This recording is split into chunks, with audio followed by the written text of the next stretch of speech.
What's up guys? Today's episode I'm going to be installing a Walbro 255 fuel pump in my S14, so let's get started.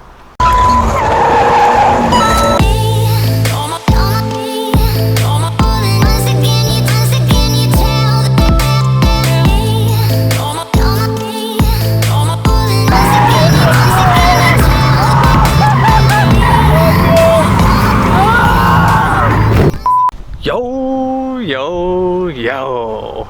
What's up guys? Nick Nakai here, Let's Drift Media. Thank you guys for coming back to the channel. Like I said, today's episode we're going to be upgrading my fuel pump to the Walbro 255, and also hope you guys enjoyed the new intro. It really sucks, had to take down the other one or stop using it because the White Tiger song I use in the intro got copyrighted and they're flagging like all my videos, so I was like damn.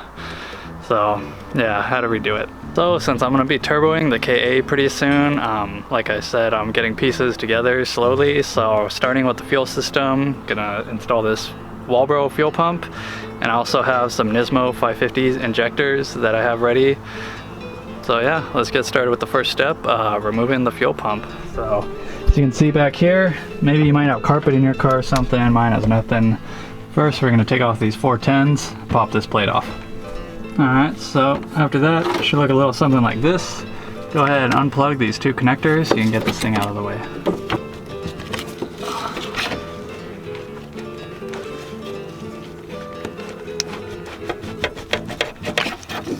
Like that. Once you're right here, go ahead and unscrew or unclamp these fuel line hoses. Pull off the hoses. Careful though, they might be a little brittle.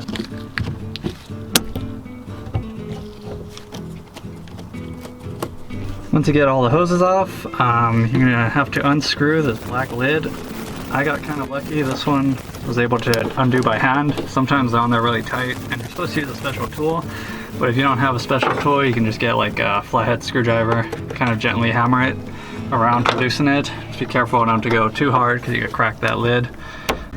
So once you're here, go ahead and kind of wiggle this lid out.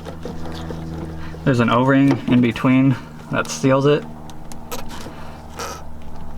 This job is also nice too if you don't have a full tank of gas, or else you're gonna have to stick your hand all up in that gas, which kind of sucks. So good thing I have an empty tank.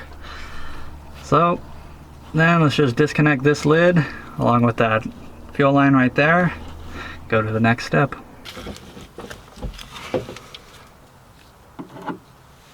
Once you got it like this line is going to the fuel pump. Kind of just have to stick your hand in there and unclip the fuel pump from the fuel tank. It's kind of like a weird looking bracket. I'll show you when I pull it out so you guys can get a better understanding of what I'm talking about. Alright, so this is what I was talking about. This is what the bracket that the fuel pump is attached to. You can see right there, there's that little, I don't know what you call it, a little thing sticking out. That is what's clipped into the bracket inside the fuel tank, so it's going to sit a little bit something like this. So kind of have to finesse it, wiggle it around, and it should just slide right out, and then you should be able to pull the whole thing out. Alright, so here we have our Cali Creamin'.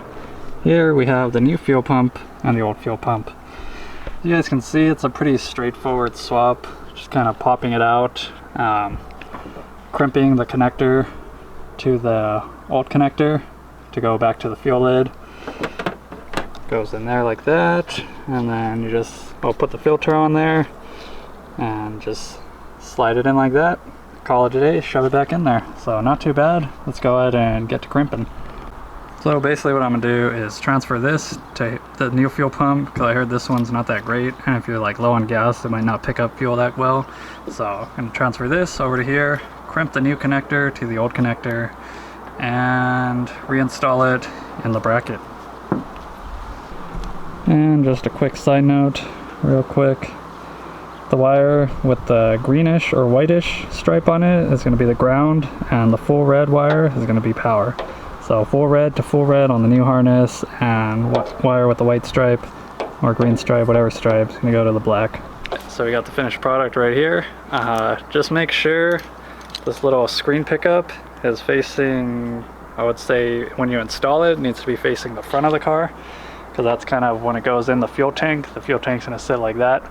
if you want to have it like that, or else if it's pointing to the side or somewhere, you might start getting times when the weights and the momentum of the fuel is shifting to one side of the tank and you might run dry on fuel. So just make sure it's facing the front of the car when it gets installed.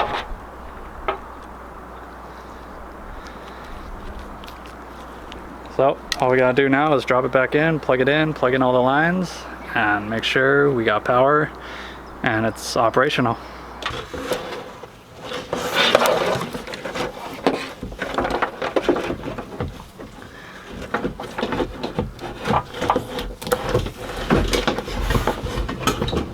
So once you make sure you got it slotted on the groove on the fuel tank, all you gotta do is reinstall everything in the reverse order.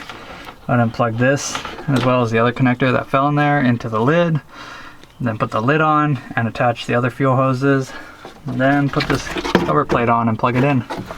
Alright, so it's all buttoned up. All we gotta do is key on and make sure this fuel pump's priming.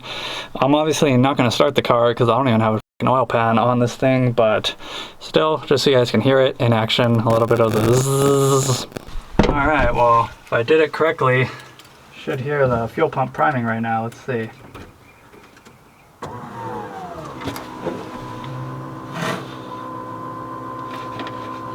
Yeah. Listen to that beast. That beast. So that's it for today's video. Hope you guys enjoyed the short little how-to video. This job is very simple, very minimal tools required. It's a nice upgrade too. If you do have a stock fuel pump and it took a you might as well upgrade. This Walbro I think is only like 60 bucks or something, and it's a lot better than stock as far as fuel pump goes, so recommended. I had one before on my S14 and it lasted like well over 2 years, no problems, so no doubts about this pump. And that's where we stand with the current KAT build process. I'm contemplating right now if I should just buy a new turbo, because I was gonna get a used T28 off my friend's SR, and it's used but it is free. So let me know what you guys think, if I should just ball out and get a new turbo and not have to worry about it, or if I should just stay going cheap right now since it is kind of a budget build. Curious to see what you guys have to say. But that's it for today's episode. I'll catch you guys next time. Peace!